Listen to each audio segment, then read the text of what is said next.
Sastra channel நேயர்களுக்கு நமஸ்காரம். அனுதினம் ஆனந்தம் நிகழ்ச்சியில் உங்கள் அனைவரையும் சந்திப்பதில் மிக்க மகிழ்ச்சி.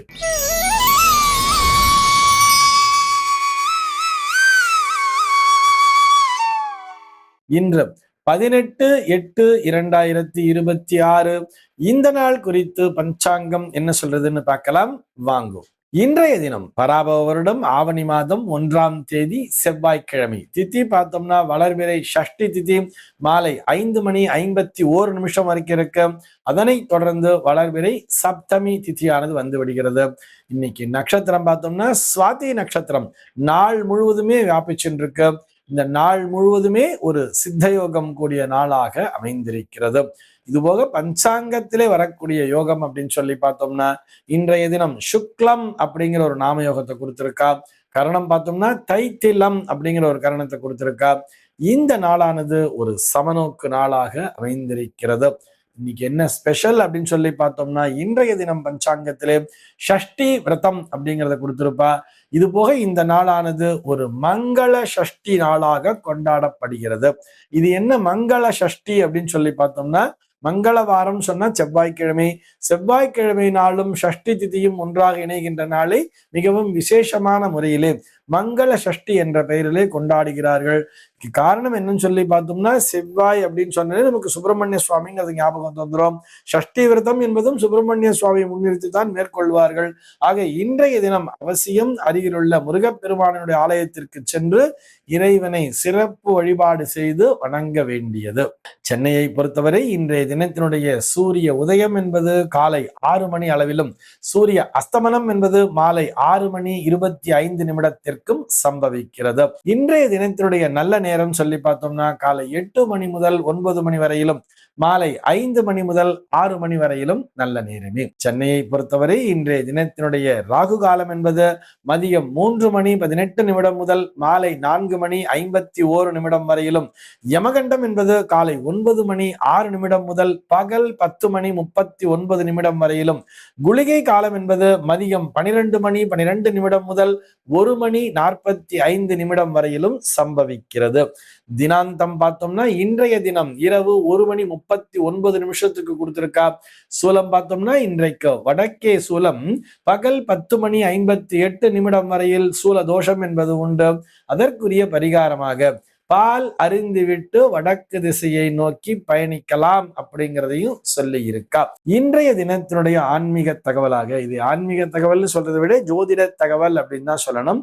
சிவகுமார் அப்படிங்கிற ஒரு நேயர் கேள்வி கேட்டிருக்கார். அவருடைய கேள்வி என்னன்னு சொல்லி பார்த்தோம்னா நாய்க்கு உணவளித்தால் செவ்வாய் தோஷம் நீங்குமா அப்படிங்கிறது தான் அவருடைய கேள்வி. இது போக ஒரு சற்று விளக்கமாகவே எழுதியிருக்கிறார். அவருடைய ஜோதிடர் ஒரு பரிகாரம் சொன்னாராம். ஐயோ போனாராம், போன இடத்துல ஜாதகத்தை பார்த்தாராம், அங்க ஜோதிட நிலையம் போர்டு பார்த்துட்டு அங்க போய் பார்த்தாராம். அவருடைய ஜாதகத்தை பார்த்துட்டு உங்களுக்கு 7ல் செவ்வாய் இருக்கு, செவ்வாய் தோஷம்.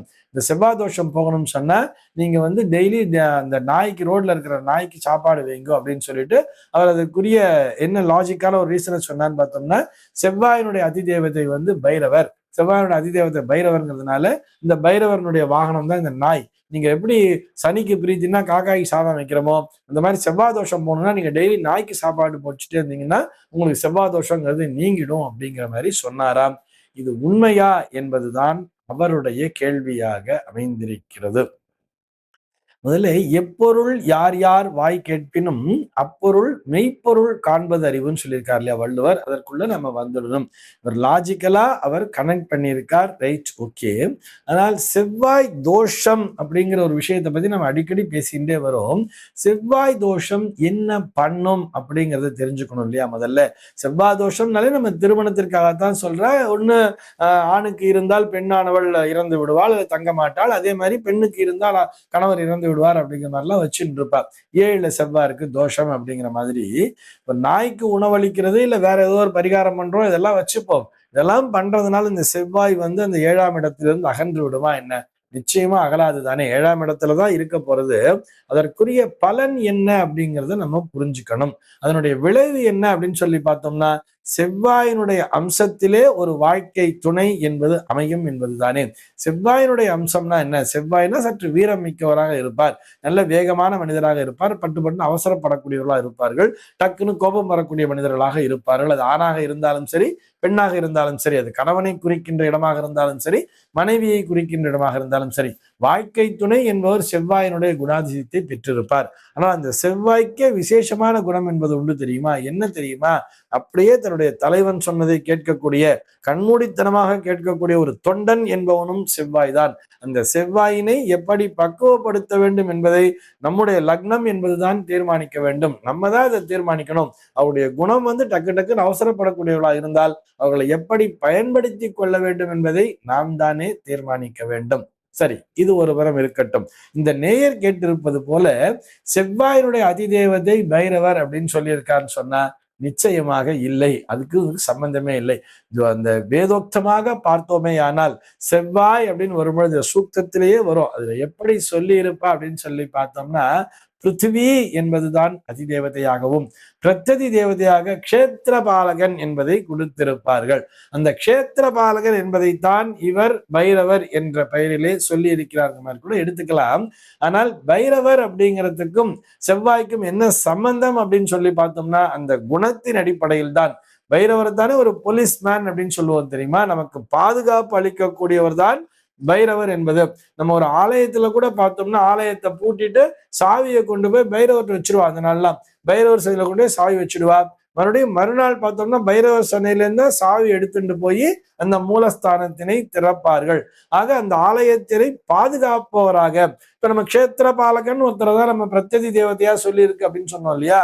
அந்த க்ஷேத்திர பாலகனாக இவர்கள் பைரவரை இந்த ஜோதிடர் உருவகப்படுத்தி இருக்கிறார். சரி, ஆக அந்த பைரவரனுடைய வாகனமாக அந்த நாய் அப்படிங்கிறது இருக்கு அப்படிங்கிற மாதிரி வச்சுட்டு இருக்கா. இந்த நாய் என்பது பைரவரனுடைய வாகனமா அப்படின்னு சொல்லி பார்த்தோம்னா, ஸ்வானத்வஜாய வித்மஹே சூலஹஸ்தாய தீமஹி தன்னோ பைரவ பிரச்சோதயான்னு சொல்லியிருப்பா. ஸ்வானத்வஜம் என்ற பெயரிலே தான் சொல்லி இருப்பார்களே தவிர அது வாகனமா அப்படிங்கிறதுலாம் வேற. வாகனம் அப்படிங்கிற மாதிரிலாம் எங்கேயும் சொல்லல.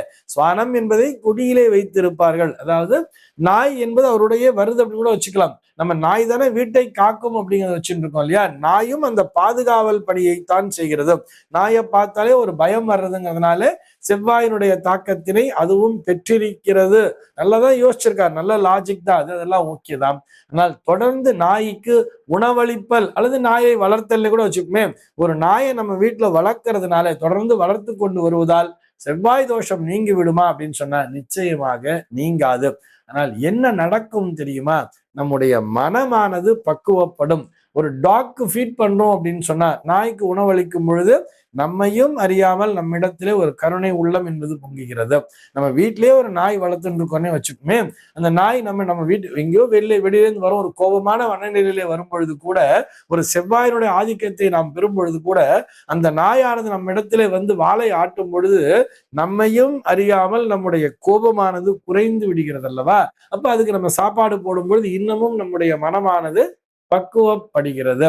ஆக செவ்வாய் தோஷம் நீங்குகிறது என்று சொல்வதை விட செவ்வாயினுடைய தாக்கமானது, அதாவது செவ்வாயினுடைய தாக்கம்னா, செவ்வாய் வலிமையாக இருந்தால்தான் நம்மால் வீரத்துடன் சண்டையிடவும் முடியும். அது அத்தனையுமே நாய்கிட்ட அந்த குணத்தை பார்க்கலாம். நாய் எதிரியை பார்த்தா சும்மா விடாது. இவன் நமக்கு ஆகாதவன் தெரிஞ்சா அது நல்ல வல்லு குலைச்சிக்கிட்டு இருக்கோம். அதே நேரத்திலே தன்னுடைய எஜமானன் என்று வரும் பொழுது அவனிடத்திலே வாளை ஆட்டிக்கொண்டுதானே உட்கார்ந்து கொண்டிருக்கும். ஆக அதுபோல ஒரு செவ்வாயை சரியாக பக்குவப்படுத்துவதற்கு இது போன்ற நாய் வளர்த்தல் என்பது மிகவும் நல்லதுதான். அதுல எந்த விதமான சந்தேகமும் இல்லை. ஆனா அதே நேரத்திலே நாய் வளர்ப்பது என்பது கூட ஒரு அளவோடு தான் இருக்க வேண்டும். அது வீட்டிற்கு வெளியே தான் வைத்து வளர்க்க வேண்டுமே தவிர நம்முடைய வீட்டிற்குள்ளாகவே நம்ம பக்கத்திலேயே வச்சு வளர்க்கறது, நம்ம படுக்கையிலே அதற்கும் பங்கு கொடுக்கறதெல்லாம் சாஸ்திரம் எங்கேயுமே அனுமதிக்கவே இல்லை. சரி, இந்த நேயர் கேட்டிருப்பது போல இது சரியா என்று சொன்னால், லாஜிக்கலா பார்த்தோம்னா அங்கே சரி என்கின்ற விஷயம்ங்கிறது வர்றது. ஆனால் நாய்க்கு உணவளிப்பதன் மூலமாக செவ்வாயினுடைய தாக்கம் என்பது சற்று குறையும் என்று வேணால் எடுத்துக்கொள்ளலாமே தவிர நம்முடைய ஜாதகத்திலிருந்து செவ்வாயினுடைய பலத்தினை முற்றிலுமாக அகற்றிவிடவே முடியாது. நாய் வளர்ப்பது அல்லது நாய்க்கு உணவளிப்பது என்பது நிச்சயமாக நமக்கு நன்மையைத்தான் தருகிறது. இந்த தகவலோடு இன்றைய தினம் உங்களிடமிருந்து நான் விடைபெற்றுக் கொள்கிறேன். மீண்டும் உங்கள் அனைவரையும் நாளைய தினம் ஒரு புதிய தகவலோடு சந்திக்கிறேன். அன்பர்கள் அனைவருக்கும் அனுதினமும் ஆனந்தமாய் அமைய பிரார்த்திக்கிறேன்.